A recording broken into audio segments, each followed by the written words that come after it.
आज जैसा कि आपको मालूम है, जन स्वराज अभियान के तहत जो पिछले 17 महीनों से पदयात्रा चल रही है, पदयात्रा सहरसा में तो अभी 1-1.5 महीने के बाद हम पदयात्रा के दौरान आएंगे। अभी मैं यहाँ अपने जो साथी जन स्वराज की सोच से जुड़े हुए हैं उनसे परिचय के लिए पदयात्रा से पहले हम लोग 2 दिन जिले में आते हैं। उसी संदर्भ में कल मैं सिमरी बख्तियारपुर में था और आज सहरसा में हूँ।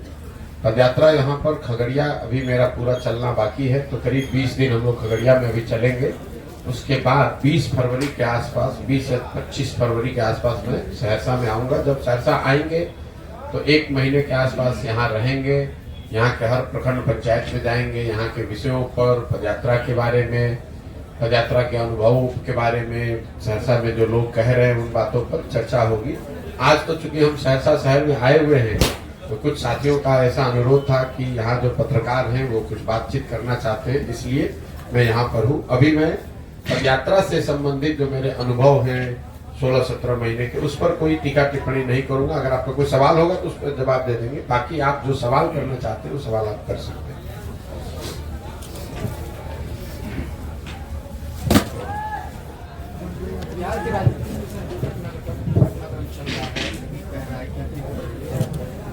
ब्लड टेस्ट किया जाएगा, उसके बाद जो कई तरह की प्रयास लगाई जा रही है, बातें सामने आ रही है, क्या बिहार की जनता को जो सत्ताधारी लोग हैं वो बलगला रहे हैं, इन चीजों पर आप क्या नहीं, बिहार की राजनीतिक घटनाक्रम को कोई विशेष नजरिए से देखने की जरूरत नहीं है। पिछले 10 वर्षों में, मतलब जब 2012 से, जब से नीतीश कुमार ने पहली बार एनडीए को छोड़ा, उसके बाद से ये नीतीश कुमार का सरकार को लेकर 7वां प्रयोग है। ये बहुत कम पत्रकारों ने इस पर ध्यान दिया है। आपको ऐसा लग रहा है कि नीतीश कुमार पहले एनडीए के साथ थे, फिर महागठबंधन में गए, फिर अभी एनडीए में आए हैं। ये 3 ही बात नहीं। 2012 से लेकर 2023 के बीच में 10 वर्ष में नीतीश कुमार का ये 7वां सरकार को लेकर प्रयोग है। मैं आपके यादाश्त के लिए गिनवा देता हूं। 2012-13 में नीतीश कुमार ने जब प्रधानमंत्री के तौर पर नरेंद्र मोदी का चेहरा घोषित किया गया, उस समय एनडीए की सरकार चल रही थी, तो नीतीश कुमार ने उस गठबंधन को तोड़ा और माइनॉरिटी की सरकार चलाई। वो पहला प्रयोग था। दूसरा, जब लोकसभा चुनाव में 2014 में चुनाव उनका दल हार गया, उन्होंने पद को छोड़कर मांझी जी को बना दिया, पीछे से सरकार चलाने की कोशिश की। वो दूसरा प्रयोग हुआ। फिर 8 महीने के बाद मांझी जी को हटाकर खुद मुख्यमंत्री फरवरी 2015 में बने, वो तीसरा प्रयोग हुआ। फिर नवंबर 2015 में महागठबंधन के साथ सरकार बनाए, ये चौथा प्रयोग था। फिर 2017 में महागठबंधन को छोड़कर भाजपा के साथ गए, वो 5वां प्रयोग हुआ। फिर महागठबंधन को फिर भाजपा को छोड़कर महागठबंधन में पिछले 2021 अगस्त में भागे, वो 6वां प्रयोग है। और अभी फिर वापस से भाजपा में गए हैं, ये 7वां प्रयोग है। ये आपके ध्यान में इसलिए दे रहा हूं कि लोगों को ऐसा लगता है कि भाई यही नीतीश कुमार हैं, पहले तो सरकार ठीक ही चला रहे थे, लोग इनको सुशासन बाबू समझते थे। नीतीश कुमार वही हैं, लेकिन ये जो राजनीतिक अस्थिरता का माहौल शुरू हुआ है, 10 वर्ष में ये 7वीं सरकार है। आपके हमारे लिए खबर ये है कि मुख्यमंत्री आरजेडी के साथ है कि भाजपा के साथ है, लेकिन आप इसको समझिए, जब सरकार का मुखिया बदलता है तो सारी नीतियां भी बदलती हैं, सारे अफसर भी बदलते हैं, पूरी सरकार की प्राथमिकता भी बदलती है। और उसका खामियाजा ये होता है कि जब तक नई व्यवस्था नीचे सेटल हुई, तब तक नीतीश कुमार नया प्रयोग कर दिए। तो इनके बार बार ये पलटने से बिहार की जनता का कितना नुकसान हो रहा है, इसका आपको अंदाजा नहीं है। 2015 में 7 निश्चय के आधार पर महागठबंधन को वोट पड़ा, 7 निश्चय के कार्यक्रम शुरू किए गए, बिहार विकास मिशन बनाया गया। 2 वर्ष में जब तक वो कार्यक्रम जमीन पर उतरता, तब तक वो भाजपा में चले गए, तो 7 निश्चय हाशिए पर चला गया। भाजपा के साथ मिलकर जिन नीतियों पर आगे बढ़े, जब तक वो चीज जमीन पर उतरे, तब तक फिर भाग के महागठबंधन में चले गए। इस वजह से बिहार की जनता का, यहाँ के प्रशासन, यहाँ के लोगों का बहुत बड़ा नुकसान पिछले 10 वर्ष में हो रहा है। और इसके साथ साथ राजनीतिक तौर पर नीतीश कुमार की जो भद पीट रही है, वो तो पीट ही रही है, लेकिन नीतीश कुमार ऐसा कर पा रहे हैं, इसके लिए सबसे बड़े दोषी 2 सहायक दल हैं, जो उसका नाम भाजपा और आरजेडी है। अगर नीतीश कुमार 7 बार पलटे हैं तो 3 बार इसमें भाजपा भी पलटी है, 3 बार आरजेडी भी पलटा है। भाई नीतीश कुमार ने तो कहा कि मैं अब भाजपा में नहीं जाऊंगा, लेकिन साथ साथ भाजपा के नेता अमित शाह ने भी कहा आज से 2-4 महीना पहले बिहार में आकर मंच से खड़े होकर कहा कि भाई नीतीश, बिहार की जनता, एक एक लोग आप सुन लीजिए, मैं अमित शाह ये बोल रहा हूं कि नीतीश कुमार के लिए भाजपा का दरवाजा हमेशा के लिए बंद है। वही नीतीश कुमार आज वही अमित शाह भाजपा नीतीश कुमार को आज मुख्यमंत्री बना रही है। तो नीतीश कुमार जो गलती कर रहे हैं, उनका राजनीतिक तौर पर उनकी भग पीट रही है, जनता उनको गाली दे रही है, लेकिन साथ साथ बिहार के नागरिक होने के नाते हम लोग को ये नहीं भूलना चाहिए कि नीतीश कुमार पूरे बिहार की जनता का मजाक इसलिए उड़ा पा रहे हैं क्योंकि भाजपा वाले या आरजेडी वाले पद की लालच में नीतीश कुमार को ये करने में मदद कर रहे हैं। अगर आज नीतीश कुमार भाजपा छोड़कर आरजेडी चले जाएं, तेजस्वी यादव को मुख्यमंत्री बना दे, फिर कल से तेजस्वी यादव को नीतीश कुमार में विकास पुरुष दिखने लगेगा। कल तक भाजपा को नीतीश कुमार बेकार दिख रहे थे, आज उनके साथ आ गए तो मुरेठा बांधकर घूमने वाले सम्राट चौधरी आज नीतीश कुमार को बिहार का भविष्य ढूंढ रहे हैं। कल तक कह रहे थे कि नीतीश कुमार अगर सभा में जाएंगे तो महिलाएं सभा छोड़कर भाग जाएंगी क्योंकि इन्होंने इतने अभद्र भाषा का प्रयोग किया है। इस देश के प्रधानमंत्री मोदी जी ने मध्य प्रदेश के चुनाव हुई सभा में खड़े होकर बताया कि नीतीश कुमार ने जिस तरह की भाषा का प्रयोग किया है, ऐसे भाषा का प्रयोग, ऐसे महिलाओं का असम्मान करने वाले लोगों को सजा मिलनी चाहिए। तो सजा के तौर पर मोदी जी ने अब नीतीश कुमार को बिहार का मुख्यमंत्री बनवा दिया। तो आप लोग, सिर्फ आप और हम नीतीश कुमार को क्यों गाली दे रहे हैं, क्यों उनका शिकायत कर रहे हैं? भाई नीतीश कुमार तो जग जाहिर पूरा दुनिया जानता है कि नीतीश कुमार हर 6-8 महीने साल भर पर अपने पद की लालच में कुर्सी अपना पलटेंगे, लेकिन उनके जो साथी दल हैं, जो लोग उनको इस पलटने में मदद कर रहे हैं, अब समय आ गया है उनको भी चिन्हित करने का और उनको भी पहचानने का कि उनका भी दोष कम नहीं है।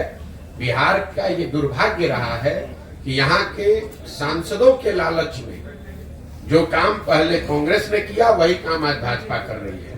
यहाँ जो पुराने पत्रकार बैठे, आपको याद होगा लालू जी के जमाने में ऐसा नहीं है कि लालू जी को बिहार की जनता ने वोट देके बहुमत दिया, एक ही बार उनको पूर्ण बहुमत मिला। बाकी सारे समय लालू जी ने बिहार पर राज कांग्रेस के साथ से किया, कांग्रेस के सहयोग से किया।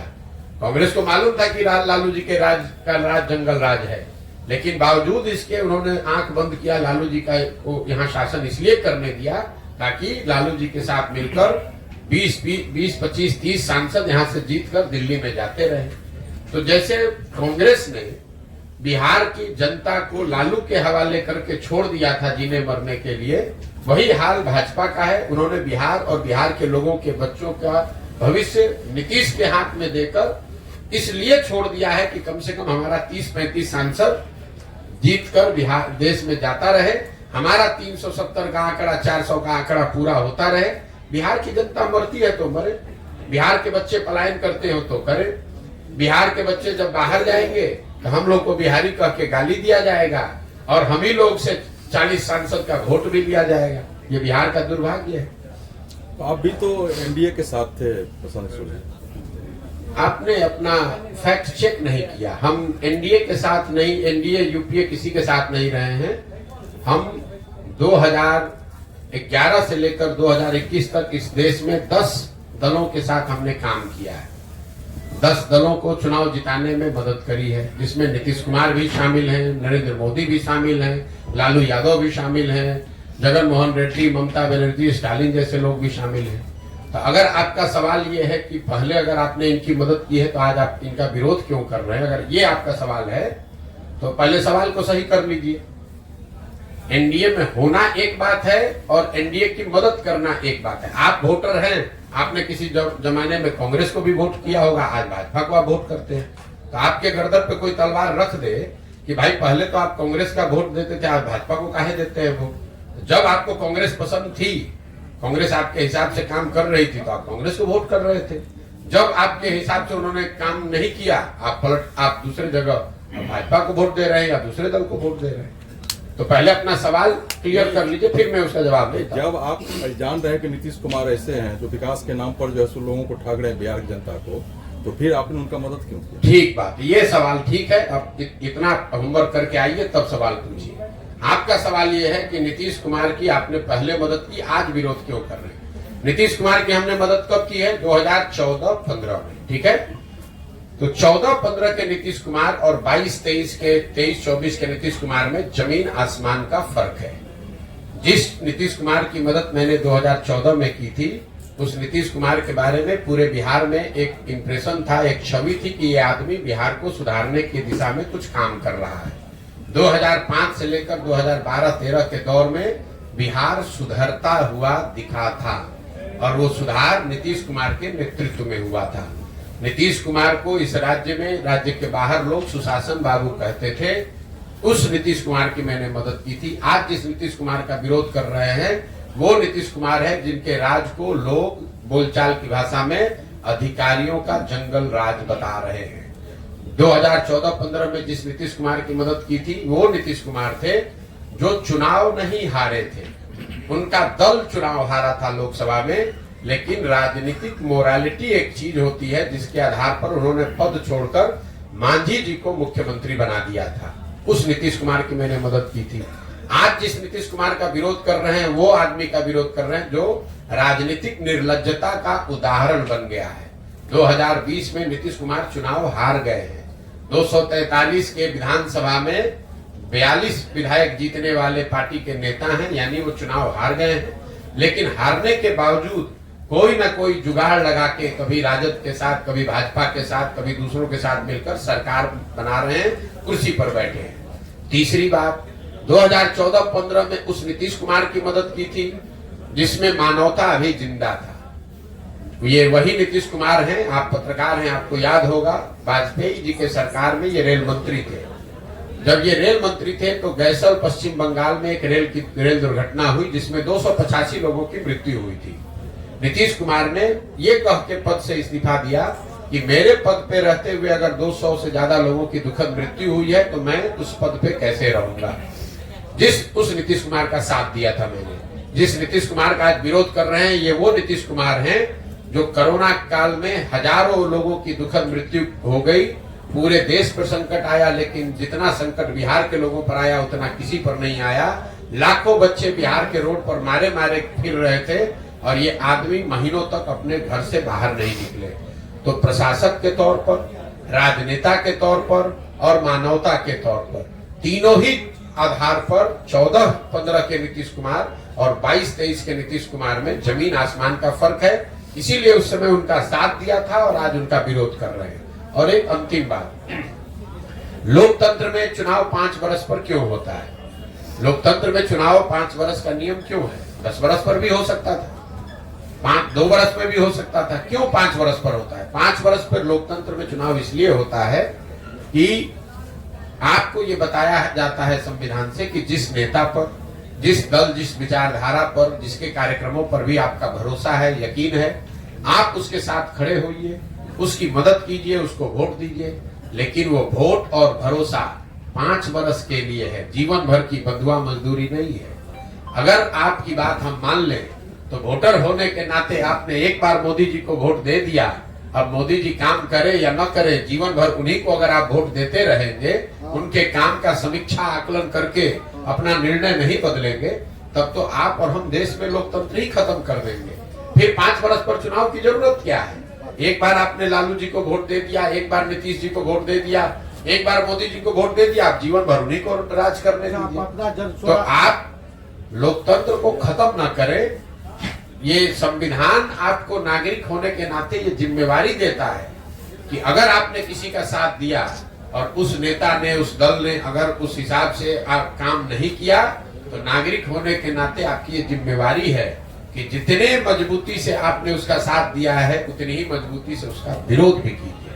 अच्छा सर, हमारा सवाल है, बिहार में कई पार्टियां, आपने जन स्वराज बनाया, आप बिहार को कैसे बदलना चाहते हैं? पहले बात तो जब आप, मैं फिर वही बात कहूंगा, आप लोग पत्रकार हैं, थोड़ा सा रिसर्च करके थोड़ा पढ़ के आइए। हमने कोई पार्टी नहीं बनाई है, जन स्वराज पार्टी नहीं है, जन स्वराज अभियान है। अभियान है एक नई पार्टी बनाने का। इसके 3 उद्देश्यों में एक उद्देश्य है बिहार में एक नया दल बनाना। क्यों?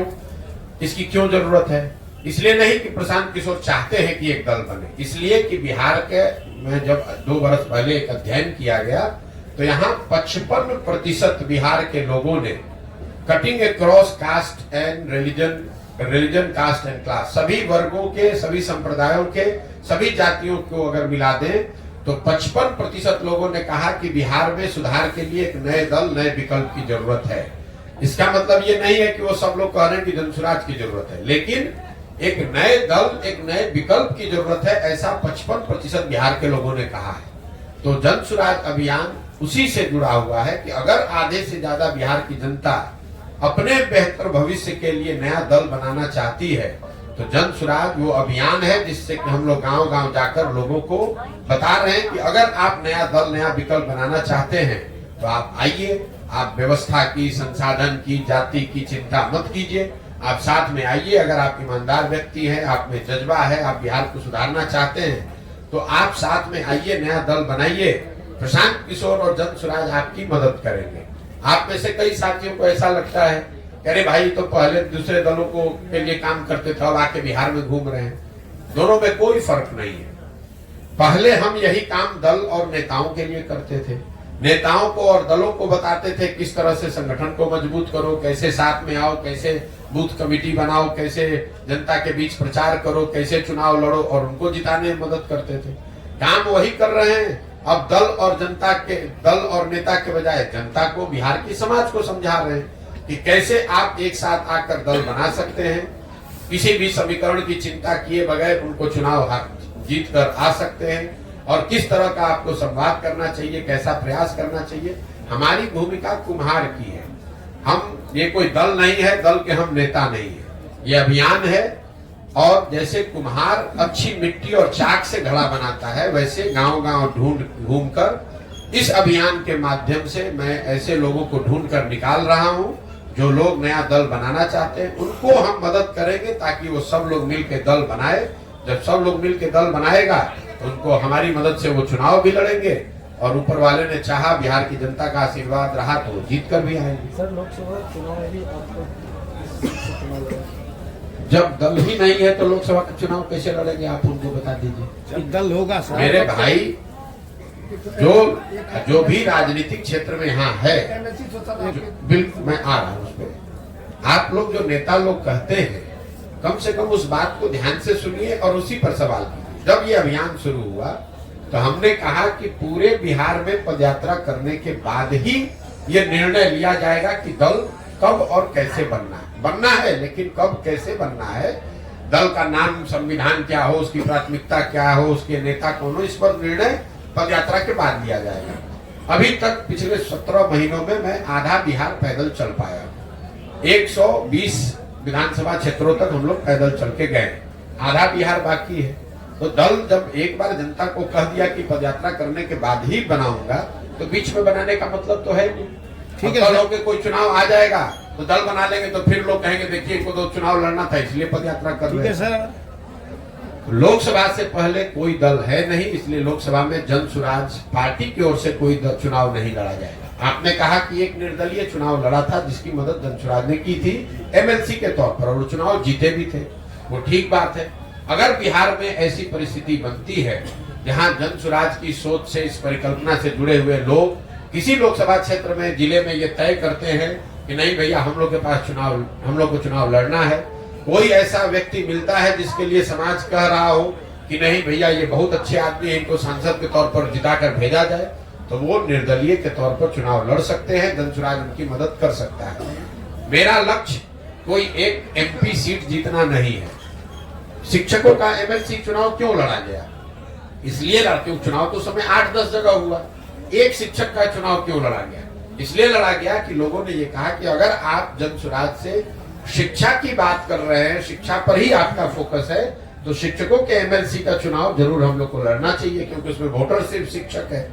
उनकी बात मानी गई और जिन जिलों में उस समय पदयात्रा हुई थी वहां पर शिक्षकों के एमएलसी के चुनाव के लड़ा गया एक निर्दलीय के तौर पर, हम लोग जीत कर लिया है।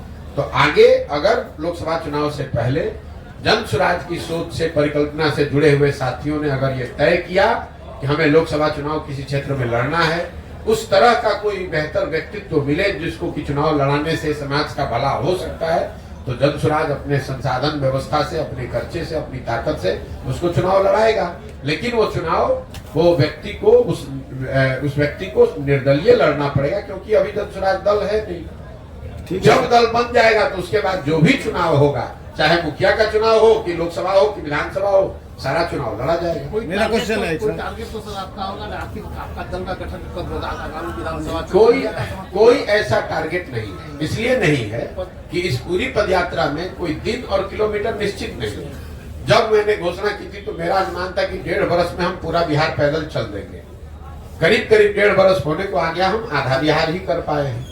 लेकिन मेरे लिए जरूरी नहीं है कि जल्दी से पदयात्रा पूरी करें और दल बना दें। पदयात्रा के जो उद्देश्य हैं, बिहार को जमीन पर जाकर समझना, उन लोगों को ढूंढ कर निकालना जिसको समाज सही आदमी समझता है, उसमें जितना मैं सोच कर चला था उससे ज्यादा समय लग रहा है।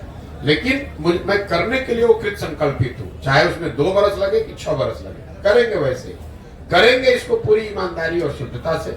आप देख रहे हैं कि पिछले 1.5-2 वर्ष से जब से मैंने पदयात्रा शुरू की है तो मैं कोई घर नहीं जाता हूँ, छुट्टी नहीं लेता हूँ। अगर सहरसा में भी आया हूँ तो कैंप में ही रहूंगा, कैंप में ही लोगों से मिलूंगा और शुद्धता से, ईमानदारी से इसको करने का प्रयास कर रहे हैं। आगे निर्णय जो भी हो, आगे जनता का जो निर्णय हो, जितनी सफलता मिले न मिले, लेकिन इसको करना है ईमानदारी और शुद्धता से। प्रशांत सर, व्यक्ति का व्यक्तित्व प्रभावित होता है पद और लायबिलिटी आने के बाद।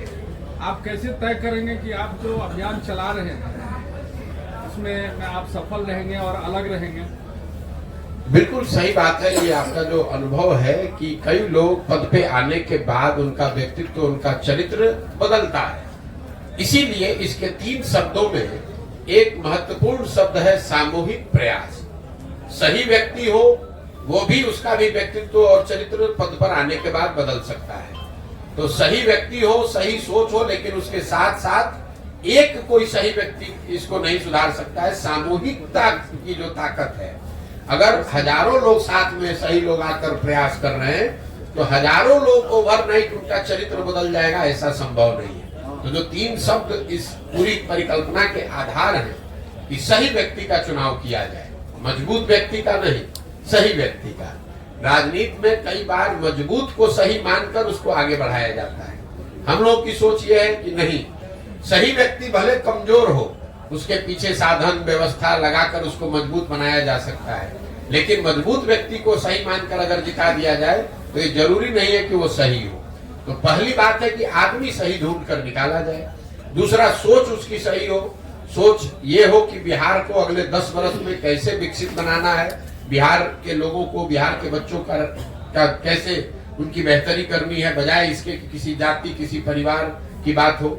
और तीसरा, किसी एक व्यक्ति पर पूरी व्यवस्था न आधारित हो। इसलिए सामूहिकता से, कोई प्रशांत किशोर इसको नहीं ठीक कर सकते हैं। अगर ऐसा होता तो हम कहते हैं कि हम दल बना रहे हैं, हम सही व्यक्ति हैं, हमारी सोच सही है, हम इसको ठीक कर देंगे। मैं कह रहा हूं कि किसी एक प्रशांत किशोर के, 10 प्रशांत किशोर के आने से बिहार नहीं सुधरेगा।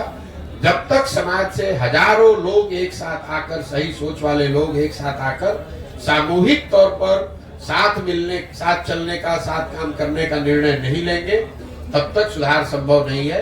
इसीलिए आप देख रहे हैं कि जो राजनीतिक दल बनाने में दूसरों को 1 दिन लगता है, 1 घंटे में लोग दल बना देते हैं, वो दल बनाने में ही मैं 2 साल 3 साल लगा रहा हूँ। क्यों लगा रहा हूँ?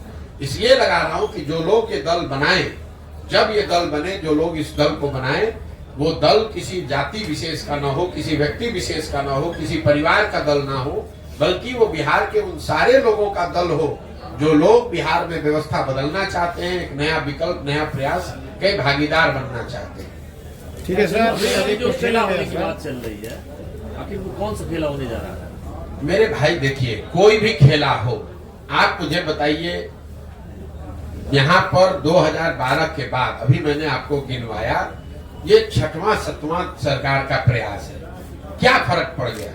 चाहे केंद्र में यूपीए की सरकार हो या केंद्र में अभी मोदी जी की सरकार है, बिहार में चाहे नीतीश कुमार महागठबंधन के साथ रहे, अकेले रहे या भाजपा के साथ रहे, बिहार में बच्चों के पढ़ाई की व्यवस्था तो हुई नहीं, बिहार में चीनी मिल तो चालू हुए नहीं, बिहार में लोगों को रोजगार मिला नहीं, पलायन थमा नहीं। तो किसी की भी सरकार बन जाए, किसी भी फॉर्मेशन में आ जाए, किसी तरह का खेला हो जाए, यहाँ परिवर्तन आने वाला नहीं है। खेला तो तब होगा जब जनता खड़ा होकर जितने खेला करने वाले लोग हैं इन सबको झाड़ू मार कर बाहर जब करेगी तब असली खेला होगा। मेरा क्वेश्चन है जनसुराज पार्टी या जनसुराज अगर कोई दल बनाती है, हम उसको सत्ता में लाते हैं, तो क्या वो बिहार को विकास के मार्ग पे ले जाएगा? आप जो बिहार को विकास के मार्ग पर बिहार के लोग ले जा सकते हैं, कोई पार्टी कोई दल नहीं ले जा सकता है। तो अगर बिहार के, आपके सवाल का जवाब दे रहा हूं, बिहार के सही सोच रखने वाले लोग अगर एक साथ आकर राजनीतिक लोकतांत्रिक प्रयास करते हैं, उनके पास बिहार को सुधारने का एक सही जमीन से सोच समझकर बनाया गया प्लान हो, सही लोग हो, तो बिल्कुल बिहार को सुधारा जा सकता है। अगले 10 वर्ष में बिहार को देश के 10 अग्रणी राज्यों की श्रेणी में खड़ा किया जा सकता है। ये क्वेश्चन नहीं है सर, क्वेश्चन ये है जैसे विधायक जीत के जाता है, चाहे आपका दल हो, वो विधायक यहाँ से जीत के जाएगा, हम लोग जिताएंगे, नया पार्टी को जिताएंगे, क्योंकि सब पार्टी को दिए एक बार मौका। कोई बिहार को आज तक विशेष स्वराज का दर्जा तक नहीं दिलवा पाया। यहाँ तक कि जो भी पुराना चीनी मिल था, पेपर मिल था, वो बंद करवा दिया गया। तो हम नया दल चाहते हैं, लेकिन पर विधायक जो जीत के जाता है, वो विधायक जीतने के मेरे बाद भाई ऐसा है, हमसे घूस लेने का, सुनिए ना भाई, कोई भी काम करने पे घूस अरे लेता सुनिए है। ना भाई, आप इतने सीधे, आप और हम भी नहीं हैं कि आप इतना इनोसेंटली कह रहे हैं कि हम लोग जिता रहे हैं और विधायक घूस ले रहा है। जब आप विधायक चुन रहे हैं तो एक बार आपको विधायक बेवकूफ बना दिया, 2 बार विधायक बेवकूफ बना दिया, तो पिछले 50 वर्ष से आपको कैसे बेवकूफ बना रहा है? जहां पर लोग एक, सुनिए, आपने सवाल पूछा, सवाल जवाब सुन लीजिए। आप कह रहे हैं कि यहाँ पेपर मिल बंद है, पेपर मिल आपके यहाँ बंद है।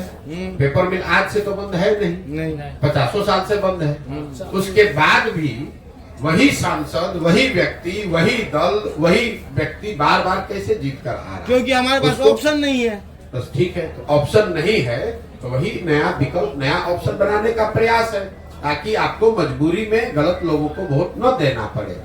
आपको विधायक बेवकूफ नहीं बना रहा है, आप और हम या तो खुद से बेवकूफ बन रहे हैं जात के नाम पे, धर्म के नाम पर 500 रुपया के लालच में, या फिर मजबूरी में हमें बेवकूफ बनना पड़ रहा है। नहीं, अभी हमको ऑप्शन मिला है, एक नया ऑप्शन मिला है।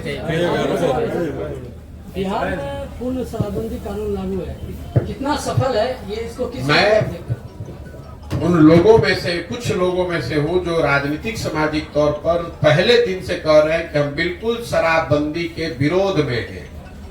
हमारा बस चले तो 48 घंटे में शराबबंदी को यहाँ से हटा देंगे। क्यों? इसके 3 वजह है। शराबबंदी के जरिए आज तक दुनिया में, सिर्फ बिहार और भारत में नहीं, पूरे दुनिया में कहीं इस बात का प्रमाण नहीं है कि शराबबंदी के जरिए किसी समाज का आर्थिक सामाजिक विकास हुआ है। इस दुनिया में कहीं ऐसा प्रमाण नहीं। अगर होता तो दुनिया में अग्रणी देश हैं, जो स्कैंडिनेवियन कंट्री हैं, वेस्ट के यूरोपियन देश हैं, अमेरिकन देश हैं, उस सब जगह शराबबंदी लागू होता। उन लोगों ने लागू क्यों नहीं किया? क्योंकि इस बात का कोई प्रमाण नहीं है। दूसरी बात, लोग ये बताते हैं कि गांधी जी ऐसा चाहते थे कि शराबबंदी लागू हो। बिल्कुल ये बात सिरे से खारिज करता हूं, गलत बात है, लोगों को भ्रम फैलाया जा रहा है। मैं पिछले 2 वर्ष से नीतीश कुमार को और उनके जो भी लोग भी शराबबंदी के पक्ष में है गांधी के नाम पर, मैंने उनको खुली चुनौती दे रखी है। अगर आप गांधी को पढ़ने का, समझने का दावा करते हैं तो मुझे एक पंक्ति गांधी जी का दिखा दीजिए, लिखा हुआ या बोला हुआ, जहां पर गांधी जी ने ये कहा कि सरकारों को शराबबंदी लागू करना चाहिए। गांधी जी ने ये नहीं कहा।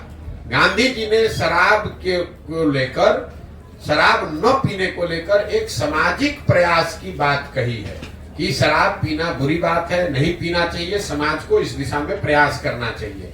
उन्होंने ये नहीं कहा कि सरकार को कानून बना देना चाहिए। इसका एक आपको उदाहरण दे रहा हूं।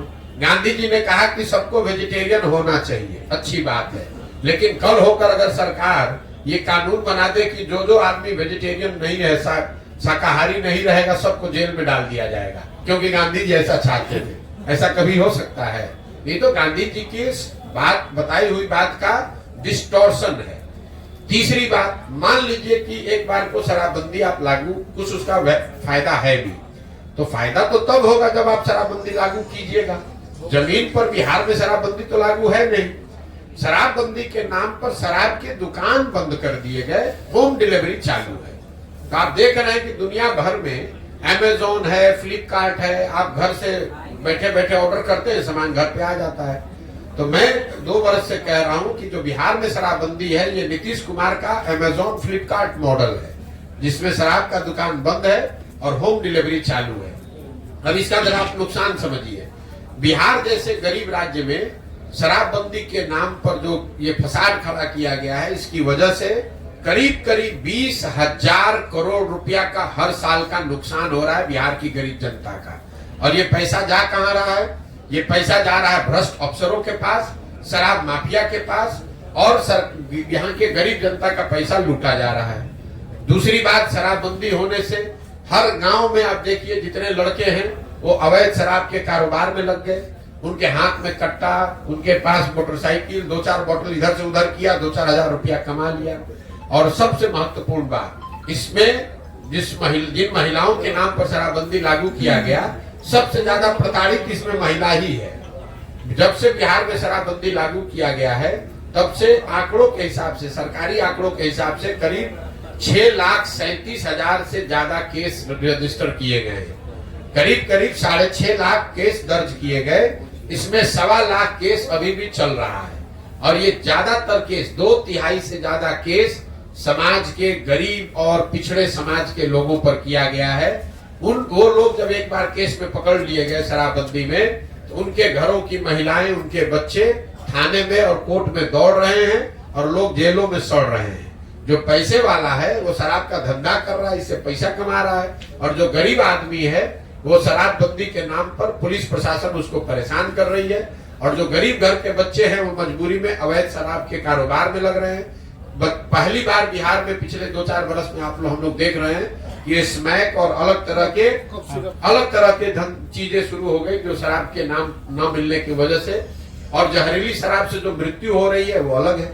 हर पंचायत में आपको हर 2-4 दिन में कोई ना कोई घटना ऐसे सुनने को मिलती है। तो मुझे लगता है कि शराबबंदी का सिरे से ना इसका कोई आर्थिक आधार है, ना सामाजिक आधार है, ना प्रशासनिक आधार है, ना मौलिक नैतिक आधार है। ये बिल्कुल बिहार को और गर्त में ले जा रहा है। शराब पीना बुरी बात है, सरकार को उसको प्रमोट नहीं करना चाहिए, लेकिन ये लोगों की स्वेच्छा और स्वविवेक पर इसको छोड़ना चाहिए। आपको क्या खाना है, आपको क्या पहनना है, ये निर्णय सरकार नहीं ले सकती है, ये निर्णय लोगों का होना चाहिए। आपका काम है उसको रेगुलेट करना, आपका काम है कि उसमें कोई गलती ना करे। आप जींस पहनना चाहते हैं कि पैजामा पहनना चाहते हैं, ये निर्णय आपका होना चाहिए, सरकार का नहीं, नीतीश कुमार का नहीं। पटना में बैठ के वो तय करेंगे कि आप नाश्ता क्या कीजिएगा और खाना क्या खाइएगा। इसीलिए बिहार की ये दुर्दशा इस आदमी ने करी है। ठीक है भैया, बहुत बहुत धन्यवाद। पहले तो मैं परिचय दे दूं, दैनिक भास्कर के ब्यूरो चीफ हैं। पहली बात जो आपने जो आज सहरसा में माइक दे दीजिए।